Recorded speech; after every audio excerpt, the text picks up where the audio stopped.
do you make of this? Bizarre. I mean, just a couple of things. He's talking about City's investment. One of the players he mentioned was a player that he let go, Kevin De Bruyne. If we go across to Liverpool, we've got a guy who is ripping it to shreds in Mo Salah, who he let go. And then you got one of his own players that he mentioned in Matic and Lukaku, who he let go. And then had to buy him back again at Man United for a very heavy price. So this really is bizarre. I watched this 12-minute interview in its entirety, and it's a fantastic view, and I have to say, you come up more confused than when you started. But it makes absolutely no sense. Added to what Craig just said, you also have a player in Paul Pogba who you spend 100 million on. You're not getting the best out of. I think that's down to the coach. You have a player in Alexis Sanchez who, all right, he arrives in a free 12 months ago, 300 grand a week. That's already over £3 million spent. You, by your own admission, haven't been able to get the best out of him. I don't, as well, given that we're still trying to come to terms with Manchester United going out against Sevilla, I don't understand the comparisons with Manchester City over 2 or 7 years, as he continually does. Can Manchester United in any way compare themselves unfavourably to Sevilla over that period of time? Their Champions League history, their performance? No, they can't. And that should be a focus. The league is done and dusted. No, right? We've heard all the excuses about City and why they're so much better than you. Nobody can understand or get a reason as to why Sevilla come to Old Trafford and beat you. Never mind Pogba, never mind Sterling and De Bruyne. Ben Yedder scored 2. That's the focus. That is what you need to explain. And I don't think, as confusing as it was, he smoothed over those cracks. Jules, he's gone mad, hasn't he? Lost it.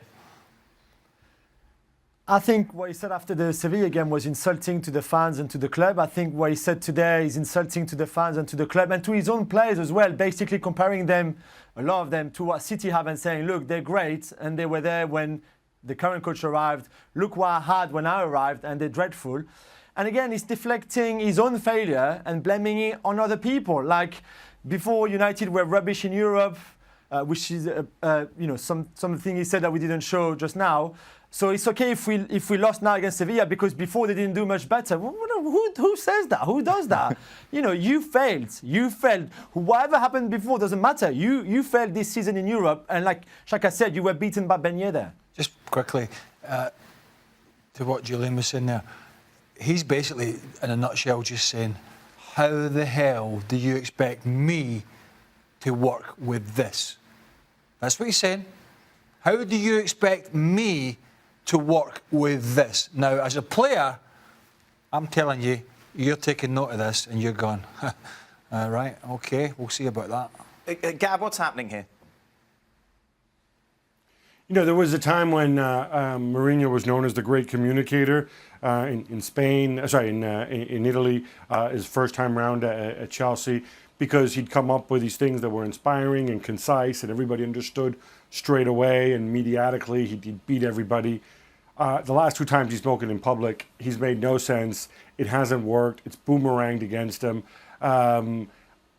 You could pick so many holes as part of this. I'm not going to go through that. What I will mention is when he talked about the great players he'll be leaving behind to the guy afterwards. He doesn't mention Pogba. He mentions 3 guys, one of whom, as he points out, wasn't signed by him, but was De Gea, who came years before. Another one, Matic, is 30 years old, incidentally, he turns 30 this summer. There's just so much confusion.